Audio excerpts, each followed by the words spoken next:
Okay, I've got everything ready to go. I have towel down because when you lay it down it can scratch the bike. Really need one. I have a tarp all through the back of my car and a mat underneath it, hoping I don't scratch the bumper. And I'm using the box as a tripod.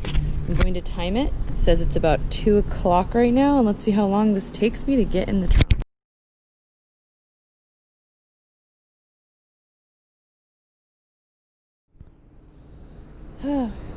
It's 2:08 now, and I could have started filming this about 3 minutes ago, but I messed up with my GoPro. I was doing time lapse, haha. So, look at this.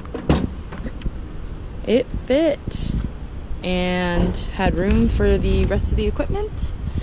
Don't think I damaged anything, but let's see when I get it out, right?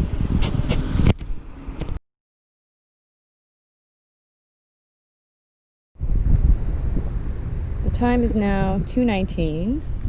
I have the bike ready to roll, everything back in its spot, and don't think you would ever need to take it in and out so quickly, but that's an example of the amount of time it took me. I chose to take the battery out to make it lighter. Most people probably don't.